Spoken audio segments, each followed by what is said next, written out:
we're just waiting to go live on YouTube, then we're going to start. Should waiting for it to turn over. Great. So thanks everybody. We're live on YouTube now, and I'm Alex Sobel, and I'm the Labour and Cooperative MP for Leeds North West, and I'm just going to do an introduction to this event. I'm really pleased that we pull this event together because we've got Janine and Sian who found this Handforth Parish Council meeting, which is now legendary, and then Jackie Weaver, who is of course the star of the Handforth Parish Council, is now become a real really well known around this issue about women in public life and encouraging people to enter public life, and also the sort of behaviour we should see at local government level, which we didn't really see in all its glory at that Handforth Parish Council meeting. And so this is a really great event. We've also got Julie Ward, who's former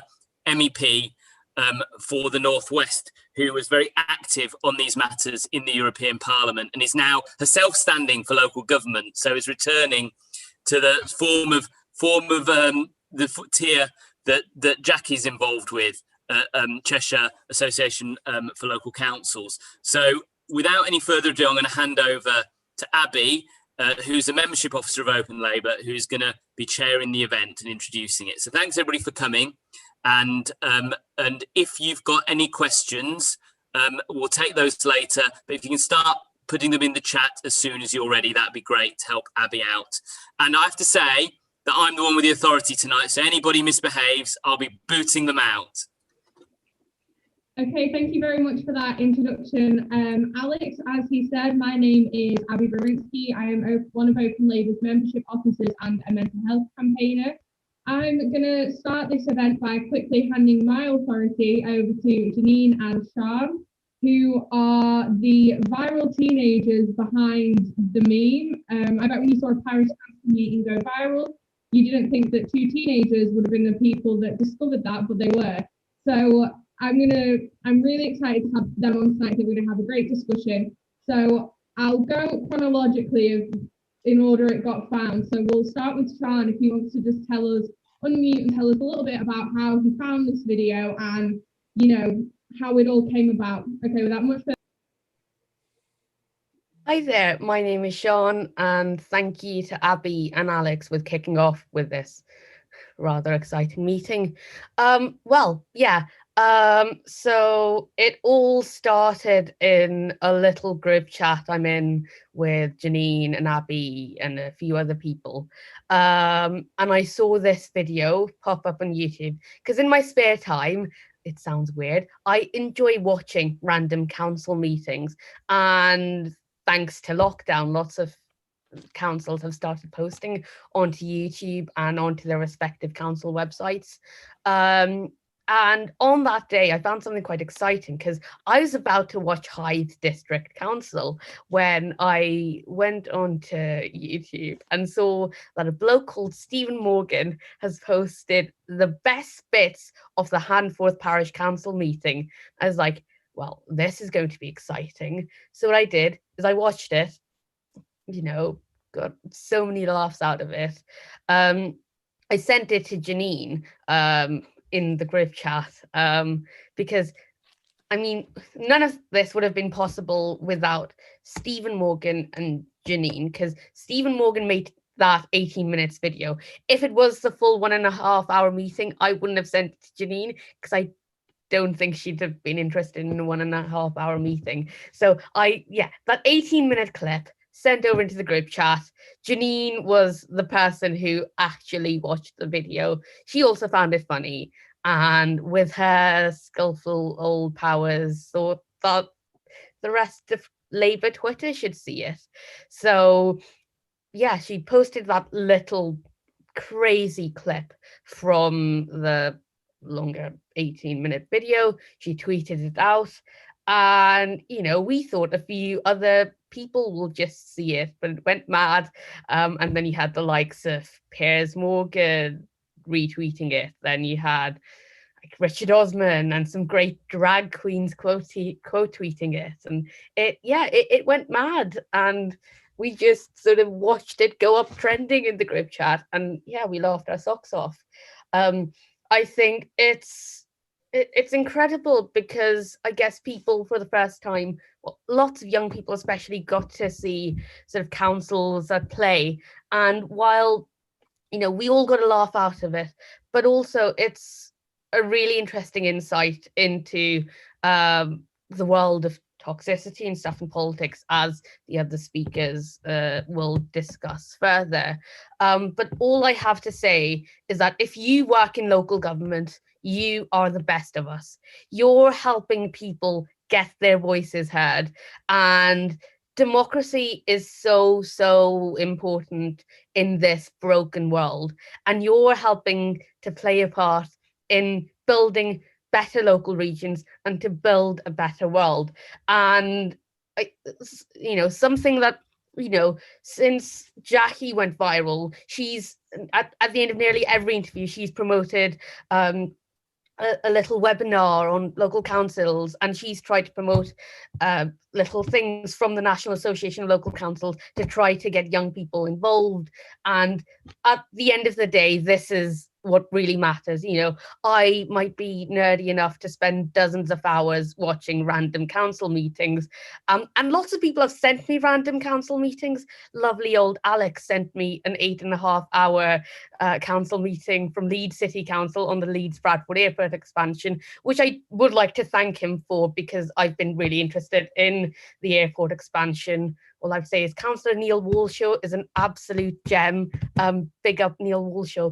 I might spend the hours doing that kind of thing, but councils might seem like a tedious and long thing, but they're genuinely incredible, and I'm just so pleased to see that lots of young people have garnered an interest in councils. And councillors are like the best people ever, and it's gone mad, and people like Jackie are, I'm just waffling on here, but you're absolute gems, and I just can't thank you enough if you work in local government, especially if you're a woman or non-binary person who has to deal with additional abuse and stuff, with the hours of stuff I've watched, the aggression and stuff I've seen women face. And again, I think Julie will speak further about this, but you're absolute gems. You're the best of us. Thank you for being you. Okay, brilliant. Thank you so much, Hon. I feel like that was incredible. You provided a great overview of the event we're going to do, so thank you. I'm a little conscious of time. I'll shut up and move on to Janine, say a bit more about her role in this going viral. I don't know what more there is to say. Fair enough, Sean was very comprehensive. Yeah, I don't know what else to say. Well, I mean, as like a woman in politics, I'm pretty used to people shouting at me, men specifically shouting at me, thinking that they can tell me what to do, even when they're in the wrong. So it was funny, I'm sorry, but it does kind of show a lesson that every single day women in local politics have to deal with men telling them what to do and thinking that they know better than them. And I got a lot of followers out of it as well. So I don't really know what else I'm meant to say. I think Sean summed it up pretty well.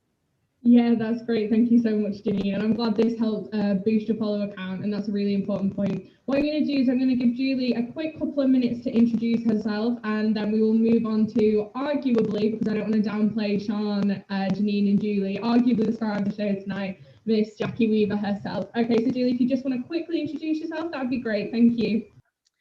Okay, so I thought it might be useful for me to briefly tell my story, because I never thought I could be a person in politics, and it took other people to see it in me and to suggest it. And yet I had set up a business as a working mother. I brought up 2 kids, set up a business, was a school governor. I'd gone to university as a mature student. So I was doing lots of things, and I also attended lots of public meetings. So I think I have something in common with Sian there. I attended lots of public meetings and spoke out, particularly spoke out for people who were disabled, people who were excluded, young people in care, unemployed people, all kinds of people who were experiencing discrimination. And it really took other people to say to me, maybe you should be a counsellor. And in fact, the moment where that happened was very similar. It was in a very small village hall in rural County Durham, where I'd gone to give a presentation on my experiences of doing public procurement, which doesn't sound at all exciting, does it? And I gave a presentation and I talked about the benefits and the disadvantages, and I told lots of funny stories. And at the end of it, I said, are there any questions? And this hand went up at the back of the village hall, and somebody said, would you be our next MP? And I was completely flabbergasted because all I was doing was talking about my experiences as a successful businesswoman doing public procurement. And I began to think that other people could see in me that kind of courage, I think, to talk about things and to make them understandable and relevant to people's lives. Then finally, because I'm an older woman, all I saw was lots of kind of young people who'd done politics degrees getting into politics. And I thought, well, I've missed the boat, haven't I? I'm an older woman. And then Harriet Harman organised an older women's commission after Miriam O'Reilly took the BBC to court because they retired her early because she reached the age of 50. Whereas her co-presenter, who was a man, was allowed to continue working well over the age of 50. And Miriam O'Reilly won her case.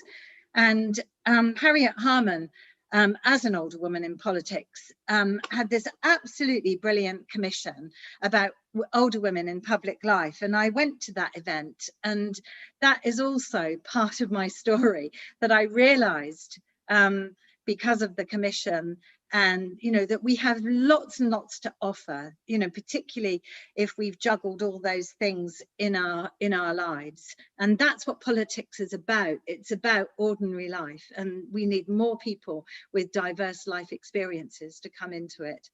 And I was really honoured to be the Northwest Labour MEP, one of the Northwest Labour MEPs, and one of my responsibilities was to be on the Women's Rights and Gender Equality Committee. So I can talk about that, if there are questions, but bringing that life experience into those committees is extremely important, because you talk with authority if you talk from experience. That was brilliant. Thank you, Julie, and also so important. As someone in the Northwest, thank you very much. For serving as our MEP, sorry. So on to Jackie Weaver now. Thank you very much for being here with us tonight. I can't describe to you how excited we all are for this event. So I'll let you tell us a little bit about yourself, and then I'll ask you a couple of questions, if that's okay. Of course it is.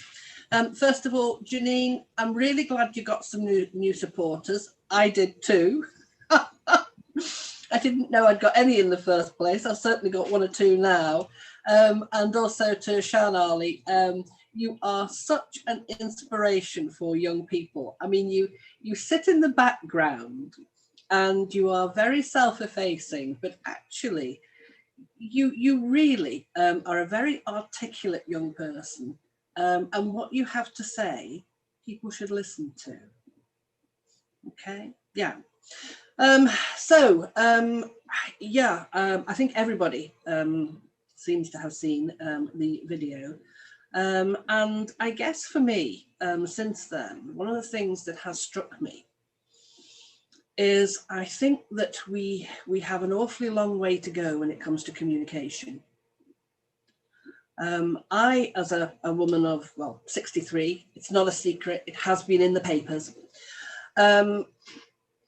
thought that we had moved on an awful lot further than we actually have moved on. So I kind of thought that, although we saw something really awful that night, I thought that that was something that was a complete aberration. It doesn't happen anywhere else. But my postbag tells me differently. My postbag tells me that not only in local government, but in all sorts of other spheres of industry and business, women usually are experiencing poor behaviour, often from men. But believe me, it's not exclusively from men. I've had, a number of lovely communications from people, but I've also had some very unpleasant communications from people, and some of them are women. And I think I find that slightly more shocking, I think, than having them from men. So what am I telling you? I'm telling you that we haven't solved the problem yet. So I'm saying that there is still a long way to go in helping both sexes understand each other's perspective and how to engage on that. I mean, one of the things for me that I thought was quite interesting, you know, if you watch the Handforth video after you've had a laugh at it, and believe me, I take no offense at people laughing at it, because I think there is something hugely funny about older grown men just totally losing it. I mean, that is just funny. But behind that, I think what we see is their frustration and their inability to communicate in any way other than either being rude or just shouting louder. Yeah. So I think that we as women, and from my screen, there's a kind of half and half mix on the screen. I think we have some advantages over men. I think that women are generally better communicators. I think we use more tools to communicate. You know, I mean, although you probably only see me from the shoulders up, when I'm talking to you, I'm still talking to you with my hands, you know, because that's how I work. And I think that when we are, you know, together, we use these various communication methods, and I don't always think that men kind of get them. So we've got some work to do there in making communication better.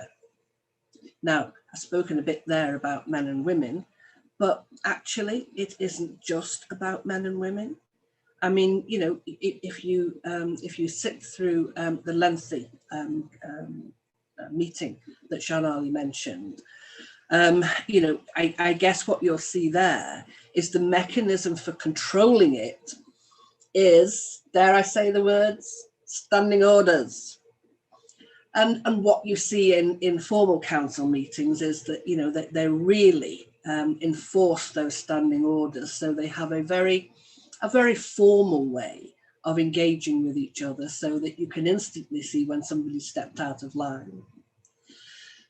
I wouldn't like to see that at local council level. I think that, you know, if we introduce that level of formality to every council meeting, I think we will turn a lot of people off. So we have got to find some other mechanism, some other way of ensuring that there is actually respect for the people who sit round that table. And kind of my soapbox moment for this is really about the code of conduct.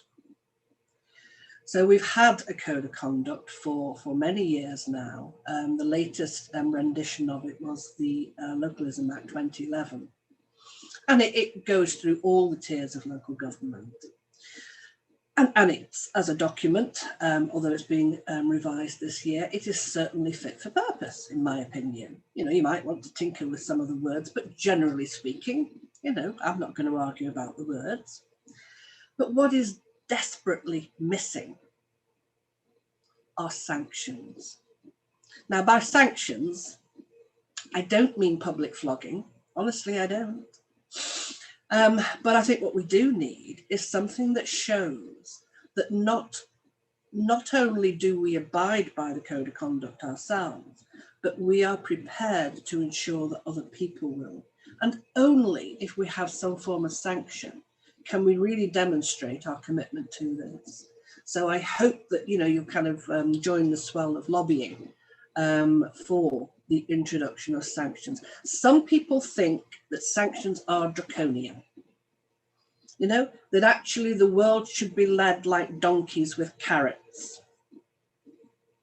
I think we tried the carrots. I think now we need to look at very small sticks because I think that they will demonstrate that we really are committed to ensuring that there is an overall improvement in how we deal with each other, how we show respect for each other, without introducing a what I think is kind of draconian at parish level, a very formal way of engaging with people. So I don't, that's kind of all I wanted to impart. I'd be more than happy to try and answer any questions if that's where we move to next. That was so brilliant. Thank you so much, Jackie. And yeah, you raised some really important points and lots of them. Following on from that, before at the start, you mentioned that while you have had a lot of support, you've also had quite a lot of criticism in places. And you said, well, yeah, there were some women, there was also a lot of men who had criticisms as well. Do you think a lot of the backlash that you faced after that infamous video went viral was driven by a sort of misogyny more than anything? I think you'd probably have to say yes. I mean, you could hear the reluctance in my just going, oh yeah, I'm sure that's what it is.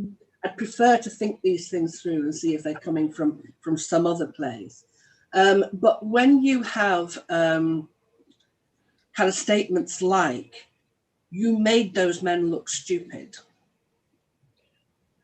then I think there has to be an element of misogyny there.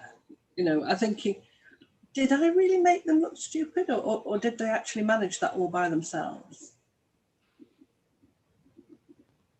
Yeah, that I was about to say before you said it, I think they didn't, I don't think they really needed your help there. Yeah. Do you think their reactions were typical of men's reactions to women kind of asserting their, I hate to say authority, but asserting their authority and their deserved authority in public spaces? Or do you think what we saw was very atypical and that's been the appeal of it in terms of it going viral, is that it just was so out of ordinary? Yeah, I think there's two things there, Abby. I mean, first of all, it absolutely is out of the ordinary. I mean, that level of aggression. I mean, I've been, quote, in the business for 25 years, and I've never come across such open aggression as we saw that night. And those of you that listen very carefully to the beginning of the tape will hear that we even start the evening off with the F word before we've even started. You know, so you know that kind of hostility you don't normally see, but you definitely see some. And they are counsellors. Some counsellors who don't understand the difference between forcefully putting your point, and heck, that's what politics is all about. Yeah, and making your point personal. They don't all get the difference between the two. Yeah, that's really interesting and a very good point. Thank you. So everyone has been quite keen to ask questions, which is great. And don't worry, if you've asked a question, we will come to you at some point. First of all, I think I'm going to go back to another woman who spent a lot of time in politics who I have a lot of admiration for, and that is the brilliant Anne Black, who I can see has a hand raised. So Anne, if you'd like to come in with a question, feel free.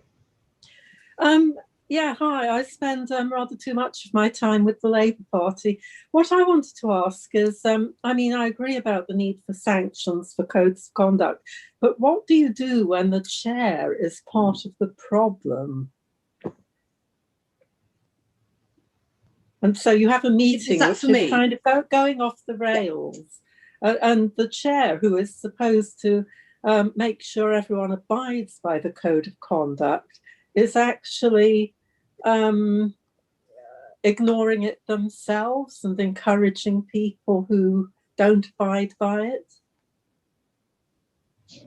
Well, first of all, chairmen are only ever elected for a year, and they are elected by the council. I mean, I've told this story, I'm afraid, many times before, but I still think it shows the vagaries of local councils. I had a council ring me in June. Now, bearing in mind we elect our chairman in May, this council rang me to ask how they pass a vote of no confidence in their chairman. So I was thinking, oh, tell me more. This is going to be interesting. He must have done something horrendous because he could only have had one meeting. But actually the answer was they'd voted him in, but nobody wanted him because they hadn't wanted to hurt his feelings. And I still haven't worked out why they think that his feelings would have been less hurt by not voting for him than a month later passing a vote of no confidence. But my point really is that, you know, every year a council can elect its chairman. Choose wisely.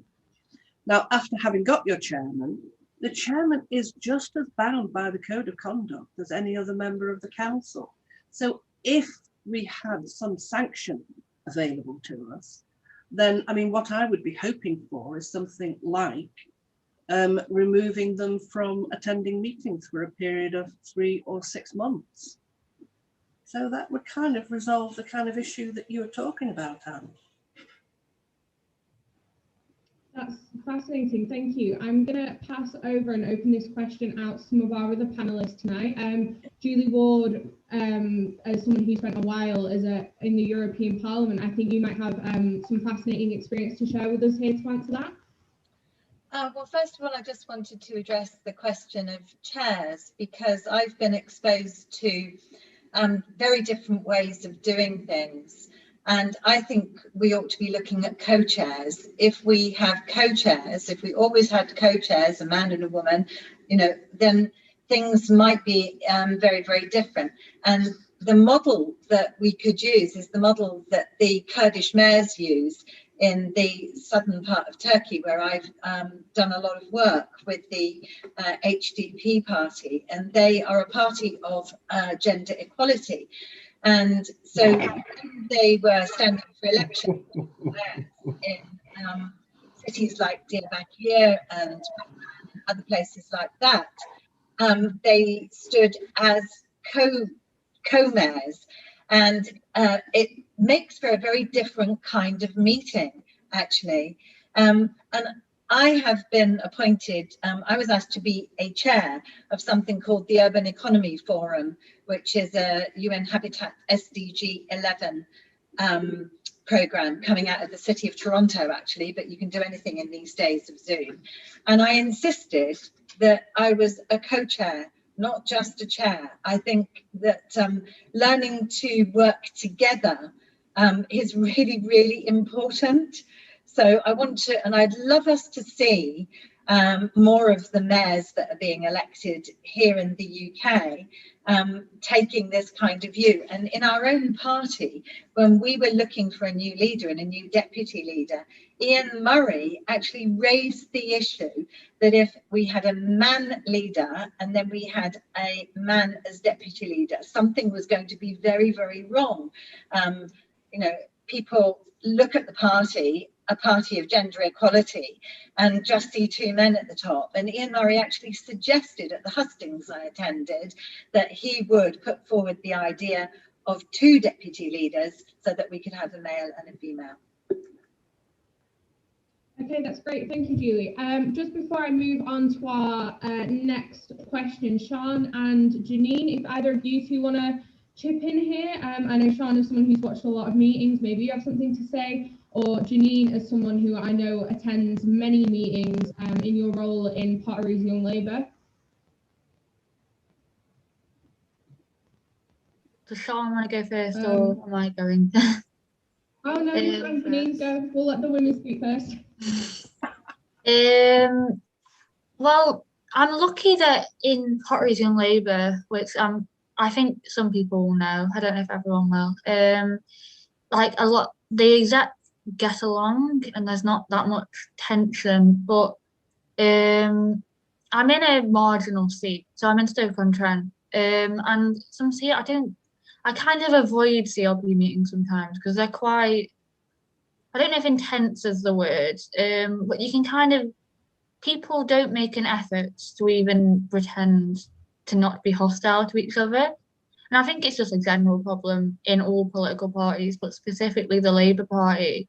And I think even if you don't get on with someone, I think people just need to really learn how to air their issues with people in a kind of respectful way, instead of just shouting at people over Zoom. You can go to Sean.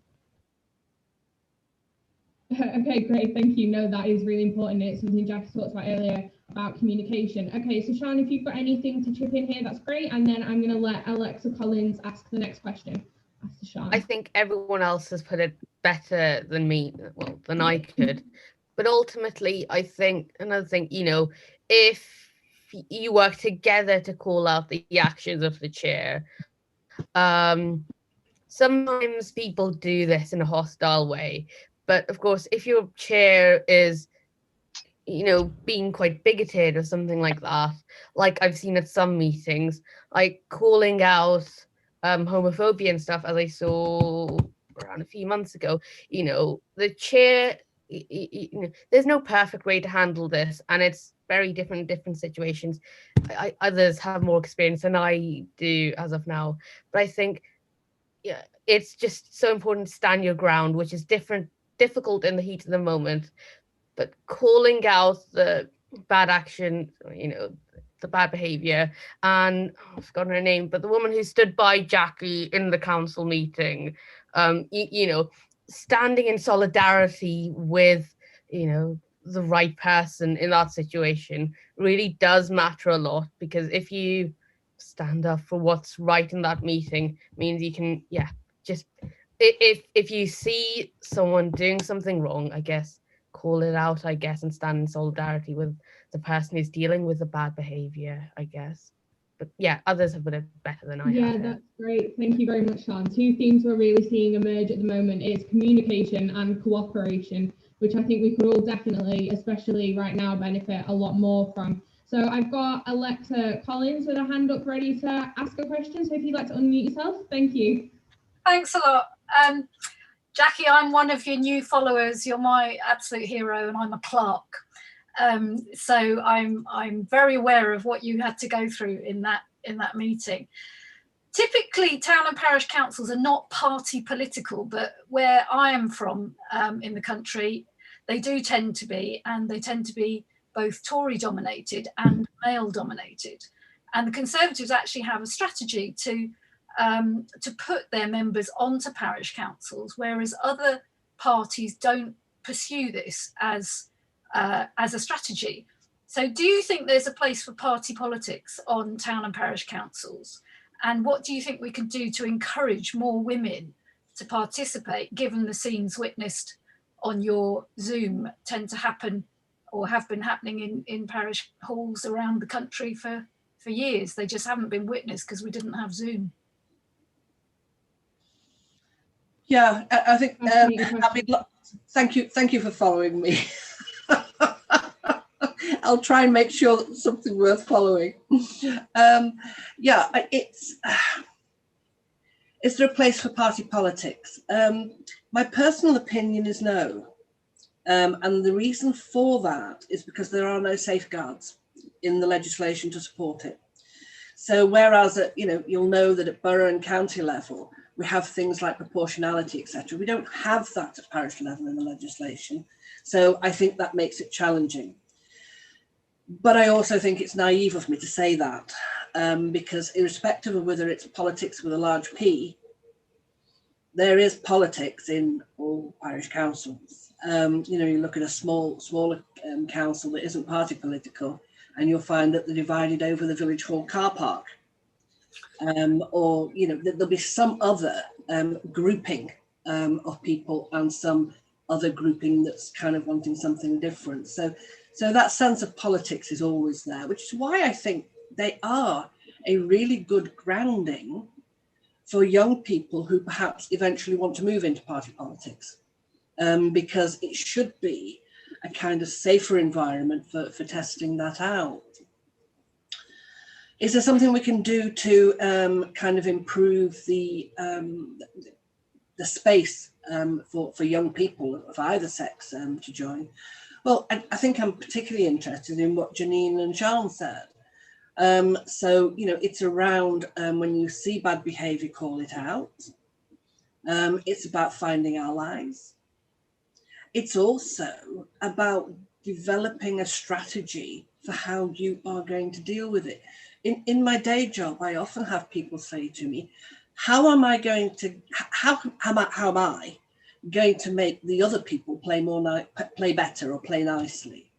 Well, I can't make them play nicely. I'm not their mother. I'm not sure that I could have made my own children play nicely, for that matter. But it's about how are you going to react to it? Because actually that's how you change an ethos in a council. You don't change it by saying you need to change. You change it by changing yourself. So that, you know, if you are in a kind of, we like the phrase these days, toxic environment. So if you're in a toxic environment, detox it, you know, and you could start yourself by taking a step back, so that, you know, you can't fight unless there's somebody there to fight with. So, you know, maybe if we start to kind of look more at ourselves and how we react to whatever it is that's there, maybe we can begin to develop a different ethos in a council. Thank you. Great, that's fascinating. Thank you so much. Yeah, thank you for answering. I'll just open that up a bit to Sean and Janine. So at the end of Alexa's question, she mentioned that you know, how to, when these are so party political and aggressive, how do we encourage young people to get involved? So as two young people who obviously have a keen interest in politics, what are your thoughts? I'm very keen to hear them, and I'm sure everyone watching is too.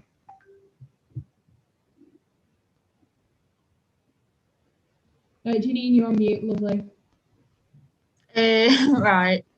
I would say, like, I know people who are my friends who are members of a party, but they don't really want to get involved because our entire kind of vision of politics is people shouting at each other, really toxic, really uncomfortable for everyone involved. And I think we kind of need to, young political groups, like, it doesn't even have to be a Labour group, it could be any political party. I think those young political groups need to make themselves kind of a more welcoming environment.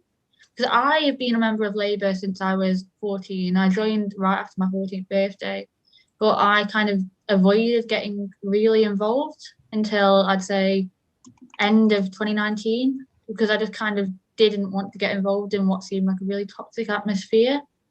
And I'm lucky that I have a really welcoming young Labour group and a welcoming Labour Party in general.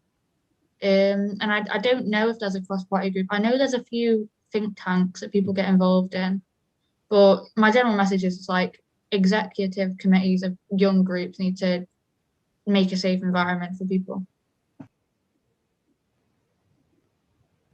Yeah, I can only echo what Janine said there, but it's all about, because party politics is a chaotic mess. Well, every OL member here has seen what the Labour Party's been like for the past 5 years. I don't need to say anything else in that respect. But I think, you know, I sort of only really got involved in stuff through other affiliate groupings. I met Julie 2 years ago at a certain event that wasn't the Labour Party itself, but was another thing, because I spent hours scouring through Eventbrite for cool stuff, because like I've never been able to go to a CLP meeting because we have a delegate structure and the Momentumites were trying to keep everyone else out. So I've never been involved at that level, and that sort of put me off doing other things in the party. It's only once I joined OL last year that I sort of picked up that interest a little bit, and so on and so forth.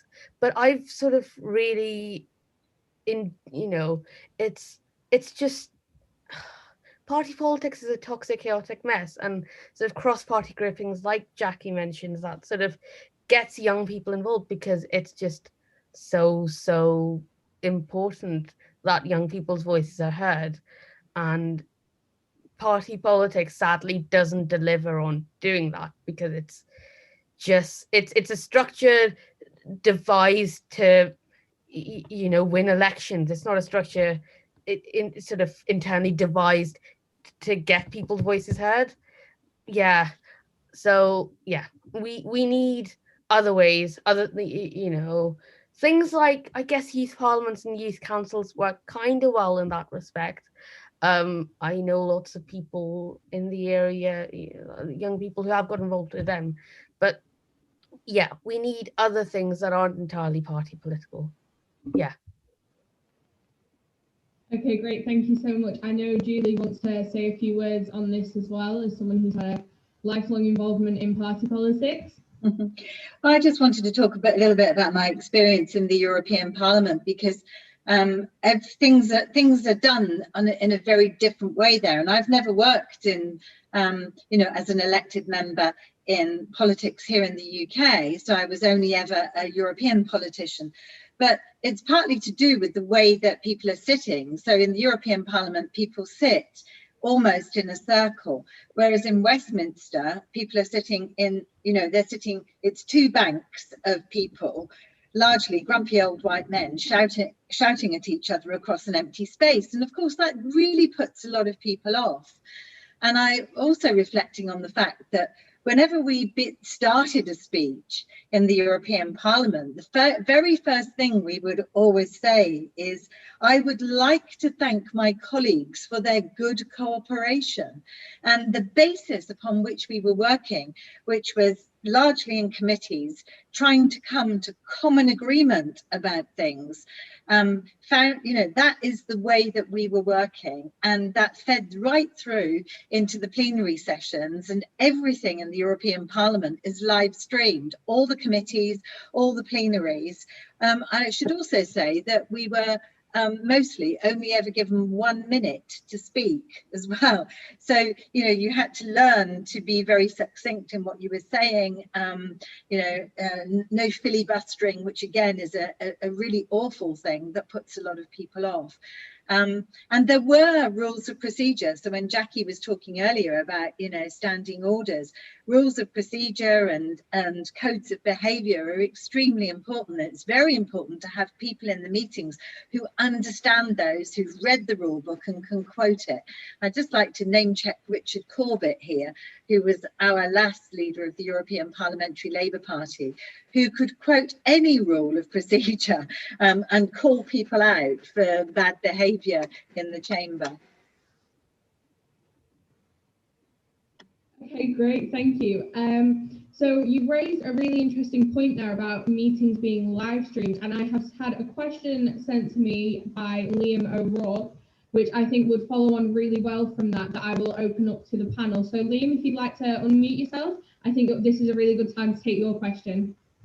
Okay, so when we all start meeting back in person, do you think some councils will take that as an opportunity to move away from live streaming their meetings due to some people being concerned about the hand-forth effect, and instead of relying on local democracy reporters to pick up on little bits and pieces to report back to the press instead?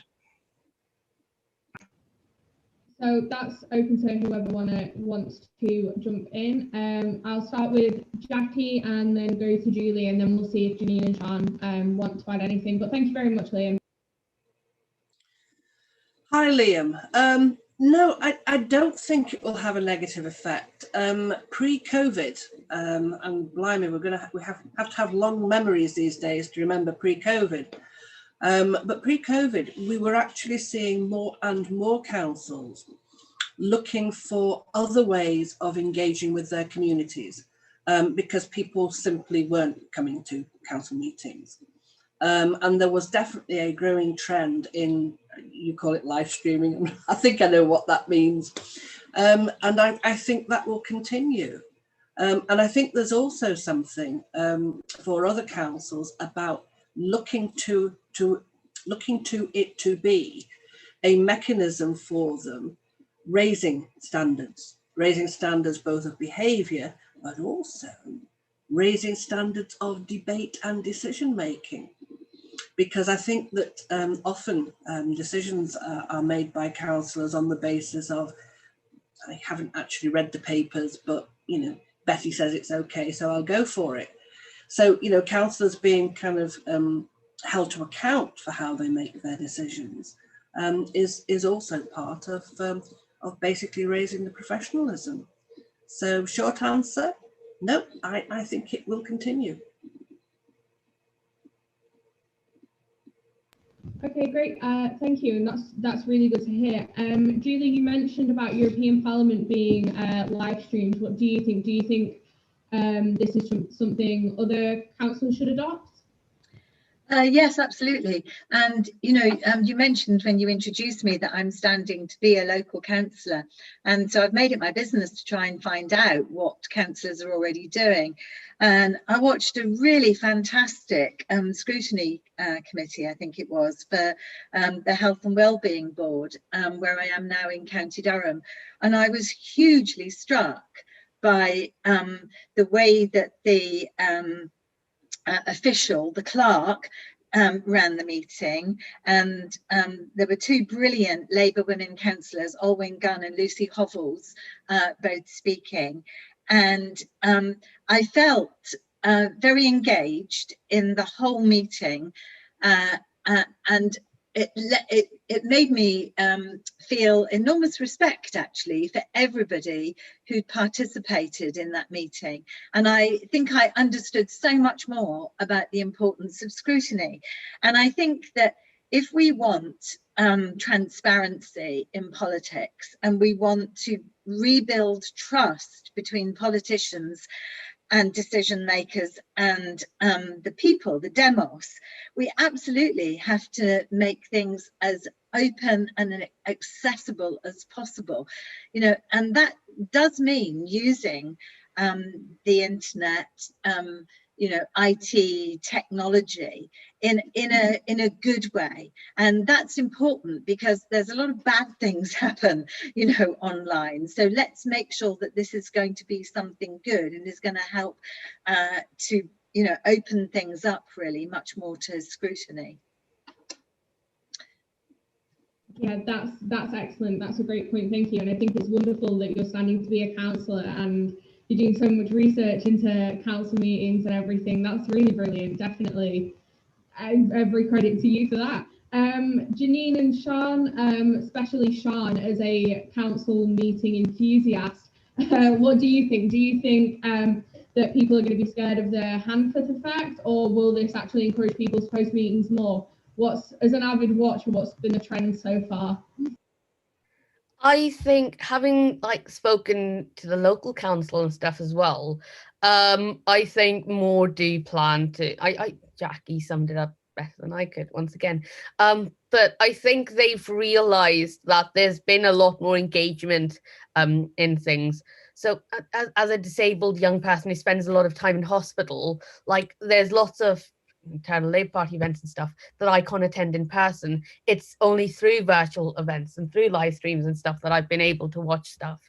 And I think including accessibility, sort of, I think some councils and some organizations are starting to recognize it. And I think, yeah, so Corona sort of might have forced people's hands into doing virtual events and live streams. But I think, yeah, it's been quite insightful to them and they've seen increased engagement, and yeah, it'll happen. I'm just waffling here, but yeah, the answer is yes. No, you're not waffling. We invited you on the panel to talk. Great answer, thank you. And yeah, that's a really important point you've raised on accessibility. Janine, is there anything you'd like to add before I move on to the next question? I just wanted to go to David's point in the chat. I completely agree. There's a lot of barriers for people with neurodiverse conditions and just people with mental illness that aren't neurodiverse to access meetings. There's a lot of issues with people not understanding that people need to hear or have things explained differently. I don't personally live with autism, but I have OCD, and I don't think people it's kind of people have stereotypes of what conditions look like, and they don't really understand the effect it has, and kind of just think of like the media stereotype of what your condition is. And so I definitely think that people, like especially councillors or MPs, should be more trained in kind of accessibility for people with mental illness and neurodiverse conditions. Great, thank you so much, Janine. So obviously she brought up that David has asked a question in the chat on neurodiversity. I was about to come to you for your question next. If you'd like to unmute and share with the audience, that's fine by me. Thank you very much for your question. Yeah, good evening from Morecambe. I'm a Morecambe Town Councillor and a councillor on Lancaster City Council. My question is to do with neurodiversity and people with neurological conditions. And my question is, as written, how can we make meetings and local government more attractive and safe for people with those conditions? Because currently, going to a meeting, I think it's easier when you're on actual Zoom actually, but going to a meeting when it's all in person can be very intimidating. It's a lot of work we need to do as a party to attract people with those conditions. Thank you. Yeah, thank you so much for asking that question. Incredible to have people from Lancashire on the call. That's always a good thing as someone also from Lancashire. But you have raised a really important point, and I'll go to Jackie first and then work through our speakers. But I'm glad we're discussing this. Okay, I'm not that far away from Lancashire, down here in sunny or actually moonlit Cheshire. I know. Lancashire born tourist up here. Yeah, I mean, I think it raised, of course, it's an interesting question. But I guess from my personal perspective, I don't know where to start with that. So I need you to tell me what you need. And I guess sometimes we don't make it easy for people to do that. And I think we try to sort of second guess what you might like. I mean, what you might like, what you might need. And of course, get it horribly wrong, because I guess that everyone's needs are going to be different. So kind of these conditions don't just, look like, a textbook picture of something. Individuals will have different needs. So I would be pushing more for an agenda that says it should be accessible, but that means accessible to all. But that then means that the emphasis is on the person or the counsellor to explain what it is that they need. Because everybody has, I don't mean this in a belittling way, but everybody has access issues of some kind. Now, it might be because, of advanced age. I mean, one of the things that it's really shown up over the last 12 months is that some of our counsellors have difficulty hearing. Some of them definitely have difficulty using IT. Put my hand up for that, but I'm getting better on account of now being really au fait with Twitter and having even more followers than Janine. So, that's something that I've had to get to grips with, and again, I'm not saying those are huge problems for me, but I'm saying that not every counsellor, but many counsellors will have accessibility issues. Sometimes it's actually poverty. One of the things that I'm pushing is that, we should actually look at using the power that we have. We have the existing power, we just don't use it, to pay members' allowances. Very few counsellors actually pay members' allowances because often the demographic is such that they don't need them. But if the counsellors who, quote, don't need it aren't taking them, then it makes anyone who does need to take the allowance kind of stand out as being something, something different. So I think there's lots of issues there about accessibility, and neurodiversity is one of them, but I think they're all important. I'm not sure if that answers the question. No, that's great. Thank you, Jackie. And I think it's really good what you said about, oh, you need to tell me, because I am always keen to centre the voices of people who actually are experiencing things when talking about how to overcome accessibility barriers. Now, Sean, you touched on this a little bit before, but as someone who knows you quite well, this is a question I'm really keen to hear your answer to. As you mentioned before, you know, you're a young person who spends a lot of time in hospital, unfortunately. So how do you think we need to make more accessible spaces for people with neurodiversity? There probably isn't one right answer to this, but the key to it is, as Jackie said, you know, every person is different, even if they have, I don't know, the same condition or whatever. Every single person is unique, and every single person will have their own accessibility needs.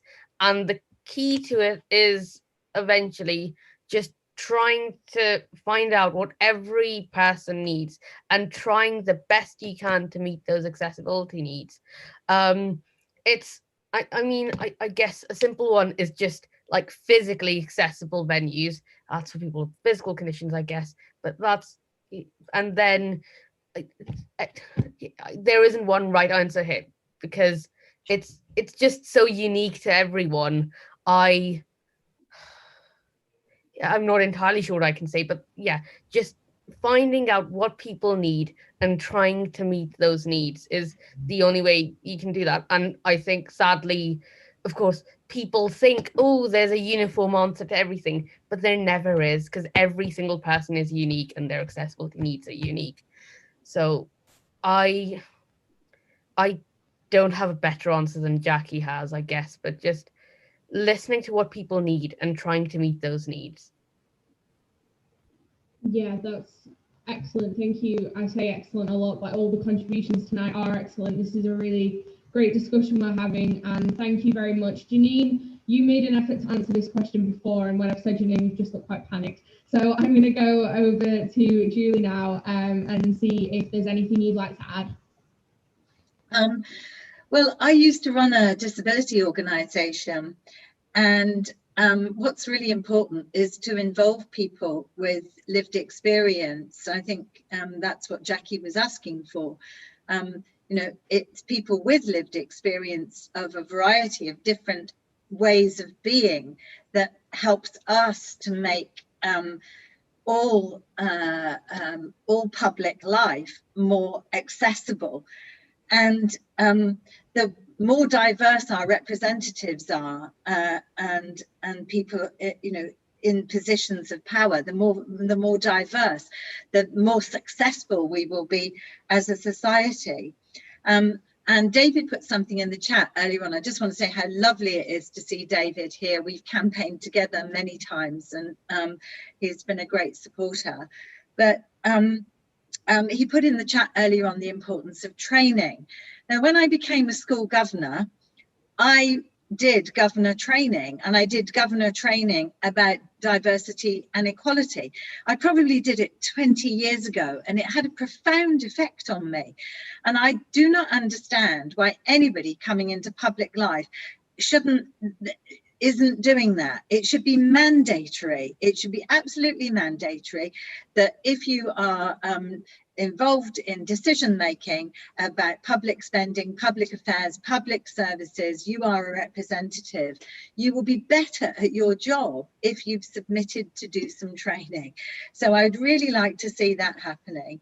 I also think that often when people get into power, they don't want to give up power, and that's one of the problems. And so one thing that I do is I hate acronyms. I think they totally exclude people. Many people are terribly frightened and scared. They feel they don't understand what an acronym might be. They don't want to appear stupid, so they never want to ask what it is. And I think, you know, I have become an acronym buster in all the areas of life in where I've worked and where I'm operating, because I think it's really important to be absolutely clear what we're talking about, and not to speak in some kind of codified language that it will be meaningless to a lot of people who will then be too afraid to even say, actually, what is that? I don't understand. So they're just some simple things that we could be doing. Okay, great. That's brilliant. Thank you so much, Julie, and great to hear about your experience on as a governor as well as school governor. I'm going to go to our next question now. Thank you everybody who's putting your hands up. I'm trying so hard to get through everyone because I know how much you want to ask. The person with that hand up that I'm going to ask next, however, is Liz. So if you'd like to unmute yourself and ask the panel, I can't wait to hear your question. Hi there, thanks for all of this, brilliant discussion. I have to say it's a bit of deja vu because I was in a 2-hour meeting today with both Alexa and Anne Black talking about our candidate selection for local elections. So, I mean, the question that I want to ask is, I know that there are some brilliant women locally who would make fantastic councillors, but aren't going to put themselves forward, not because it's, you know, they're scared of doing the meetings, but they don't want to sort of have to go through campaigning, you know, that public process of campaigning. So it's a kind of two-part question. One, you know, what can we do to detoxify campaigning? And two, what can someone in my position as a CLP chair do to support people who are campaigning for the first time, and, you know, make sure that they get as much support as they can possibly get from someone like me, who's also campaigning as well. Excellent, thank you so much, and thank you for your work as a CLP chair and talking about council candidates. That's excellent to hear, thank you. So because it's about campaigning, I'm going to start with Julie before going to Jackie, if that's okay. Change up the order a little bit, because I'm sure Julie has ran a couple of campaigns. I don't know if David was involved in the very first campaign outing I attended, which was in fact in Lancaster in 2013, because we were campaigning for a year to win the European Parliament elections. And I can remember that cake made the difference. People had brought cake, and somebody's nan was there at the back of the car with flasks and cake. And I think we've got to make campaigning fun. We've got to make it human. We've got to understand, you know, that people are giving up time. It might be cold, wet, rainy weather, but that those things that make us feel better, you know, and the sharing of that, it's very human, isn't it, to share food. So that's partly what we need to do. I think we really need to buddy up with people as well, to, you know, to offer lots of support and buddy up. And many people thought that I was a very experienced campaigner. In fact, I'm a kind of accidental politician. I was a woman who got very, very angry, put my name down on a form, and I'd only been in the party 18 months. I really needed people to hold my hand. I was suddenly thrown into this very public environment, you know, and I wasn't an experienced campaigner at all. And so there are people that I remember because they held out the hand of friendship to me, and they never made me feel stupid. They welcomed me into the party. You know, because we should be a party for everybody, and there should be a place for everybody in this party, whether or not, you know, they've just joined, whether they've been involved since they were born. And sometimes some people can unfortunately make you feel very unwelcome, you know, as a new person.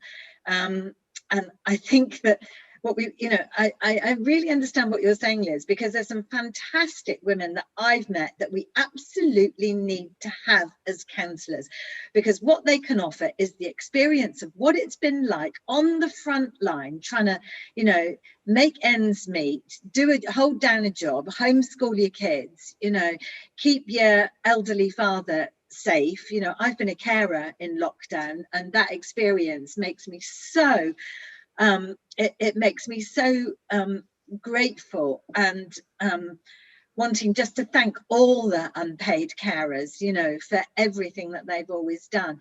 But it's those kinds of people that we absolutely need. And I think we need to convince more women that their life experiences of juggling many things, you know, as I explained in my opening speech, that's actually what's needed in order to make better, in order for us to have better decision making. So let's, instead of, and when people like me make it, what we've got to do is not kick the ladder away from underneath us. We've got to hold out our hand and bring people up that ladder and bring them on a journey with us. And one of the things that I did in the European Parliament was I offered lots of job shadowing opportunities to people so that they could come and not be interns and do unpaid work, but so that they could come and observe. I wanted to break down those walls, break down those barriers, so that people could see what I was doing behind the scenes and how everything worked. And we need more things like that, where we're prepared to open up the institutions and bring people in. I mean, wow, what an impassioned and brilliant response to that. Thank you so much, Julie. I'm conscious of time, so I'm going to try and keep my contributions minimal and go over to Jackie and see if you've got anything to add to that from more of a parish council level, for example. Yeah, thank you. I mean, first of all, I truly echo one of the aspects of what Julie said, which was around extending a hand once you're at the top of the ladder. And it doesn't happen nearly as often as it should do. So I think that was an important thing to highlight. I think that the parish council level offers a great opportunity for anybody, women, young people, but anybody who wants to try local democracy. So that they're not immediately put into a position where they're campaigning, and they're not immediately put in a position where they're having to decide which party is right for them. So it's a kind of opportunity to get to know the system before you diversify into whatever you want to do next. Many councils don't have contested elections. So that, you know, it's entirely possible that you actually could, when I say pick up a seat, it is a little bit more than that, but it's entirely possible that you could pick up a seat without actually having to do any campaigning, other than persuading the parish council that you have something to offer. So it is an opportunity to tentatively move into, I call it local democracy, and then move on to local politics.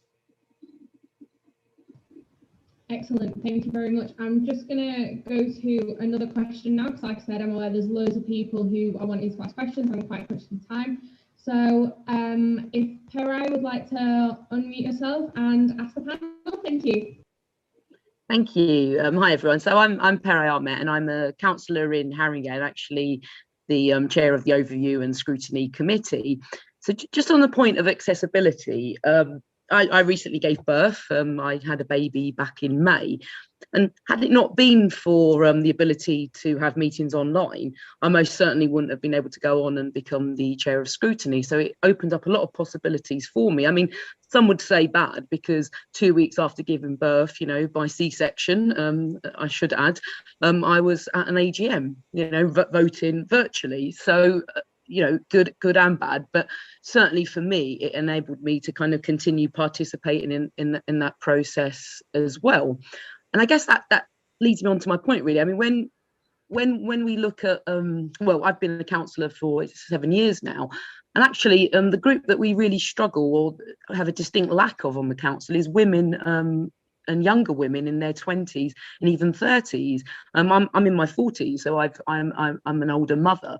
But there are no women in their 20s and 30s on the council, and in fact, I'm the only woman on the council who has a child under the age of 2. So currently juggling kind of these meetings whilst breastfeeding, which again, you know, these virtual meetings have enabled me to do that. It's enabled me to carry on breastfeeding. I don't have to physically go in. And I think one of the questions certainly I've got, but I think is worth opening up to panel is sort of how do we continue? Because post-COVID, the worry is, do we just go back to normal? Because, you know, I'm as eager as anyone to start having in-person meetings. You know, I miss doing that. But what happens next, and how do we ensure that people are kept involved, and how do we involve more younger women in politics at that level, you know, at that sort of council level? Excellent question, thank you. Congratulations on the birth of your baby. And well done for going to an AGM with a 2-week-old. That is incredible. I barely want to go and I don't have a baby, so brilliant, thank you. I'll ask Jackie first of all. Okay, thank you. Well, first of all, unless we can persuade the government to extend the coronavirus regulations to allow town and parish councils to have virtual meetings, then we're not going to have any choice. We won't be having them. And I think that, you know, that would be a huge pity. I think there is a necessity for both. I mean, you know, absolutely. We need to get back out there and hug somebody. We've got to have we've got to have some, you know, physical meetings. But the points that were made by Pere are absolutely correct.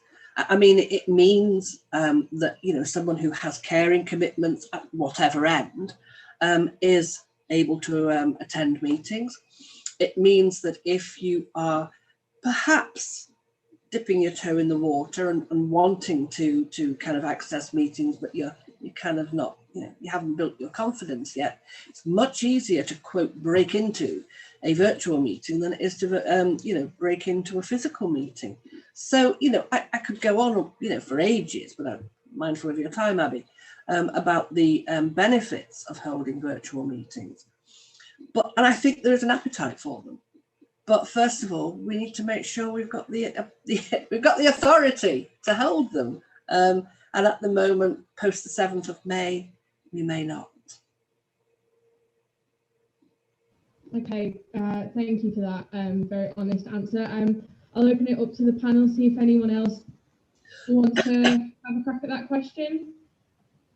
Shall I just add a few things? Yeah, great. Right, there are some amazing role models out there. Okay, they're not all in this country, but globally there are some incredible young women in leadership roles. Jacinda Ardern in New Zealand, who's had a baby, Alexandria Ocasio-Cortez.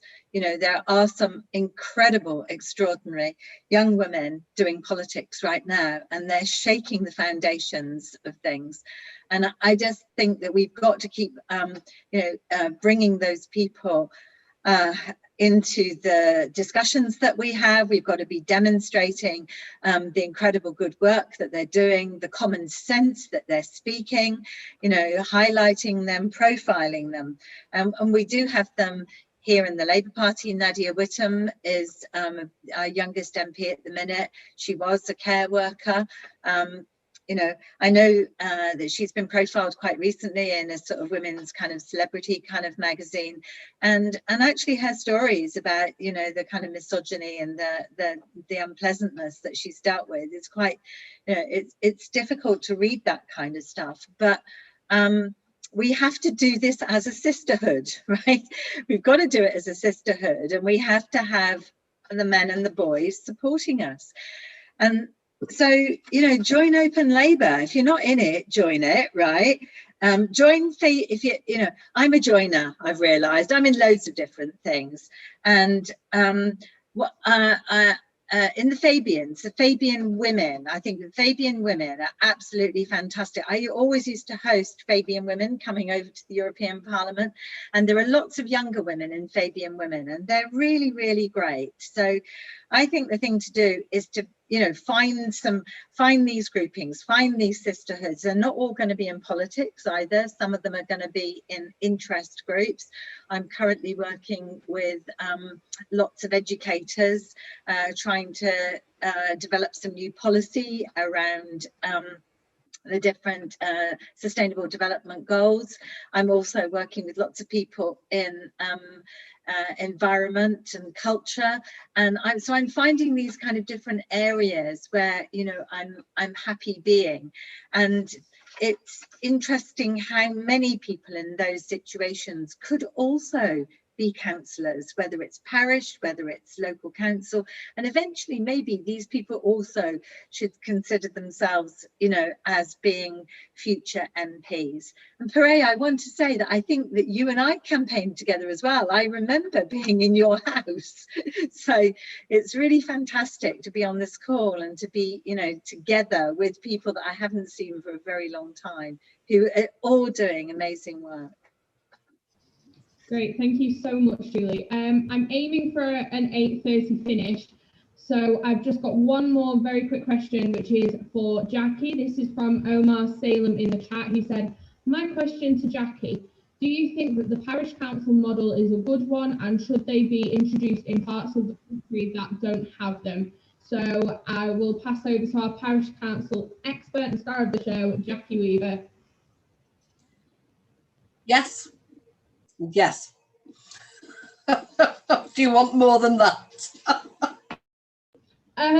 Maybe a little bit of expansion, I guess. Because they give a community. I mean, I guess my controversial statement to anyone who is dismissive of parish councils is communities get the parish councils they deserve. So that we need to encourage scrutiny, we need to encourage involvement, and then by definition, we will raise the standard of town and parish councils so that the model itself allows for anyone to get involved. Okay, so all it requires you to have is passion and enthusiasm and local knowledge, and you're in. You know, often there are not even contested elections at parishes, so it's a really great opportunity for someone to get involved. Should there be parishes in unparished areas? Darn right there should. But we are making quite a lot of progress on that. Now, I, for my sins, I think, and I don't mean single-handedly, I am not actually Nana McPhee, although people have made some references. So, you know, you can't create a parish council in a moment, but in Cheshire, we've created 9 new parish councils. Can you guess one of them? Yeah, one of them was in fact hand for. So be careful what you wish for in some instances. And in London, the National Association has actually had some success in creating parishing in London as well. So yeah, I mean, I think it is an excellent form of democracy. I also think it's absolutely essential when you have a unitary authority, because if you don't have town and parish councils where you have a unitary, you certainly have a gap. Fabulous, thank you very much. And I'll just go to Sean as our expert of watching council meetings. From your experience of watching both parish councils and more local councils, do you think there's an advantage to one over the other, parish council model? Jackie's probably more of the expert here, to be honest. But yeah, no, I totally agree. Like, a lot of the county council meetings I watch are over like monumental projects, like massive, I don't know, construction projects and stuff. Whereas, you know, I see a good parish council meeting and they're discussing a bit of farmland here or a bit of roadworks here. And the thing is, they might seem like tiny things, but they're things that really matter to people and are the things that people need to carry on with daily lives and stuff. Parish councils deal with the little things that mean a lot, and you know, the county councils don't always have the time and the energy to get people's voices heard over the tiny things, but parish councils do that, and it's just such an incredible way for people to get their voices heard. Yeah, that's all I can say. But yeah, Jackie summed it up well. Parish councils are incredible, and I do hope to see many more. Okay, thank you so much, Sean. Who knows, hopefully one day we'll be seeing you as a parish councillor. You can come back next year for the reunion meeting and share your experience as a parish councillor. So I think we're coming up to 8:25, so I think that is just about all we're going to have time for. I think Sean Serridge may have had a question. If you're there, just very, very quickly, so I can still aim for that 8:30 finish. Yeah, thanks very much, Abby. Just something that I'd welcome Jackie's opinion on. I had the pleasure of serving all 3 levels of local government for 4 years, 4 very long years, being a Lancashire County Councillor, Rossendale Borough Councillor, and the most important, a Whitworth Town Councillor. Now, for 12 years, there were no elections, although it was a very active parish council. Since then, we've had very very well contested, well fought elections. But something you said earlier was that parish councils maybe aren't the place for party politics, and I do agree with that. But I think what comes with party politics is a bit of a support network. I think Liam, when he was elected to Rochdale Council, was only 19. And of course, you've got plenty of your colleagues and your friends who you've campaigned with to sort of take you under the wing while you learn the ropes. So there's a parish council, and I sort of went the other way. It was Lancashire first, then Rossendale, then the town and parish council. That support network isn't there particularly for new councillors.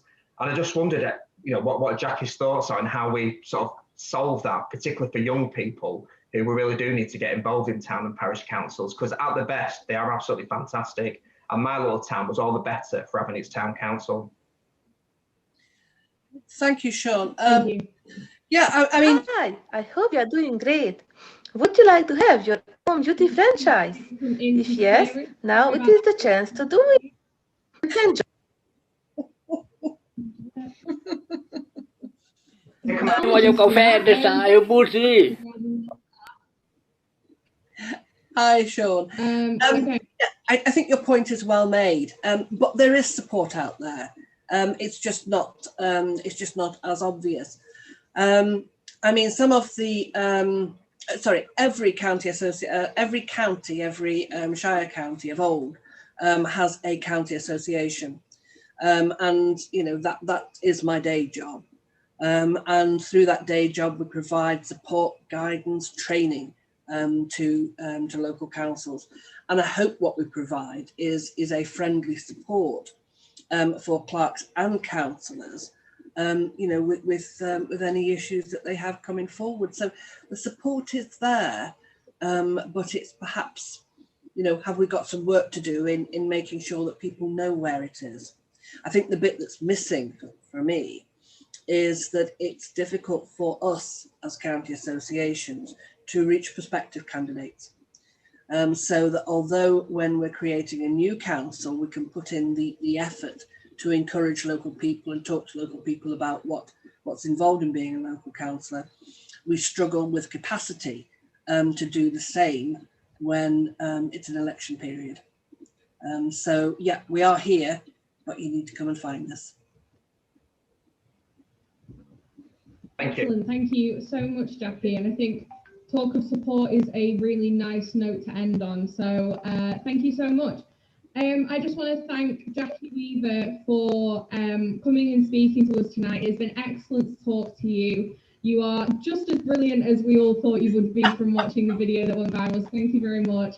Thank you to Sean and Janine, who are two Open Labour members who found the video, sent it viral, and are the reason we're having this today. Thank you for coming and sharing your experiences with us. Thank you to Julie Ward for talking to us as an MEP and someone who's standing for local government. I'm going through all the thank yous. Alex Sobel, who has moderated the event, that's brilliant, thank you. And everyone who asked questions.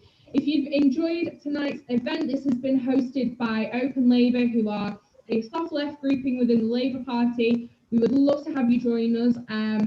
If not for permanently, on future events. We are holding our virtual online conference on the 21st of March. It's a Sunday. We're really excited for it. And our first keynote speaker that we've announced is economist, award-winning economist, Professor Joseph Stieglitz. There are many, many brilliant things I could say for him, but I think his name speaks for itself. So please sign up to that if you haven't already. It's going to be a great event, loads of brilliant speakers from all walks of life. So one final thank you to everyone for being here, asking questions, and making this a great evening with a great discussion. So thank you very much, everyone. Hope to see you all at our online conference and at future events. Thank you. Thank you, Abby. Good night. Yeah, thank you, Abby. That was really well chaired.